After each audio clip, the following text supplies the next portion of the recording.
So hey হে hey guys, আগেরটা যখন আমি তখন আমি লাইব্রেরির ভিতরে একটা করেছিলাম।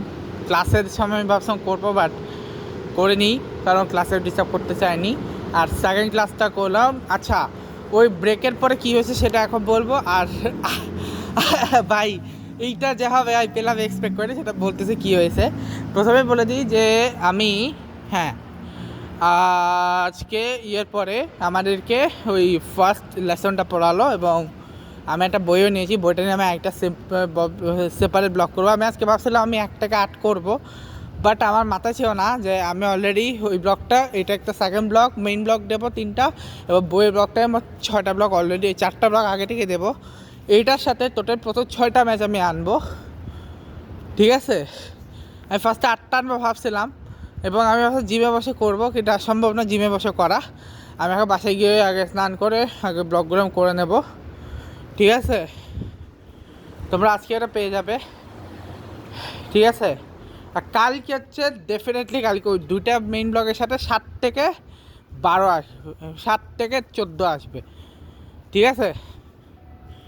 7 থেকে 14 আসবে, কারণ এর মধ্যে একটা ম্যাচ অলরেডি বৃষ্টি ভেজা, 13 নম্বর ম্যাচটা, ঠিক আছে। আলাদা আর যা আমাদের একটা শুধু একসাথে আসবে 12 আর 13, বাকি সবগুলো আলাদা আলাদা আসবে। কারণ 13 নম্বর ম্যাচ যেটা ছিল যে পাঞ্জাব বনাম কলকাতা ম্যাচ, ওটা ওয়াশ আউট হয়ে যায়, যে কারণ ওটাতে আমি লম্বা করার মতো তেমন কি তবে দেখাতে পারবো না ওখানে, কিন্তু বাকিগুলো আমি দেখাবো। আর এখন আসি আজকের ম্যাচে। প্রেডিকশান আমার রাইট হয়ে গেছে, আমি গুজরাট বলেছিলাম। ভাই, আমি হায়দ্রাবাদের কথা বলছি, আমি গুজরাটে বলেছি, কারণ আমি 50% ছিলাম গুজরাটের পক্ষে, কিন্তু ফিরতেছে হায়দ্রাবাদের পক্ষে, ঠিক আছে। এবং আমি এক্সপেক্ট করি না 168 করার পর আমি ভাবছি আমি আমার প্রেডিকশান 50% রং হয়ে গেছে, কিন্তু পুরো 100% করে দিয়েছে ভাই। 86 রানে অল আউট করে দিয়েছে, যেটি 86 রানে মারে বাবা, ওই টিম 86 রানে অল আউট, বাবা উফ। আর বাংলাদেশের কথা তো বললাম, বাংলাদেশ জিতলো।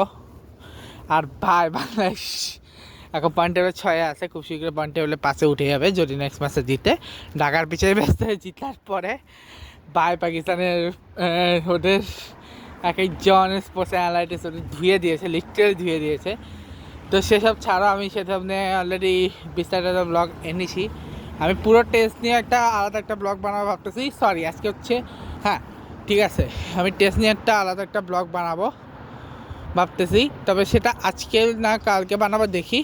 তবে সেকেন্ড টেস্টটা আগেই বানাবো, সেকেন্ড টেস্ট শুরু হবার আগেই বানাবো, ঠিক আছে।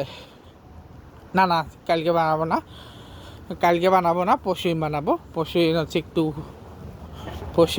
6টা ব্লক করে দেবো। আর তাছাড়া আমি গেছিলাম হচ্ছে আজকে আমার ড্রাইভিংয়ে, যেখানে আমি ভালোই করছি। আর এখন আমি জাস্ট ড্রাইভিং থেকে জিমে আসলাম, এখন বাসায় যাচ্ছি, ঠিক আছে। দেখা হচ্ছে তোমার সাথে নেক্সট ব্লগে।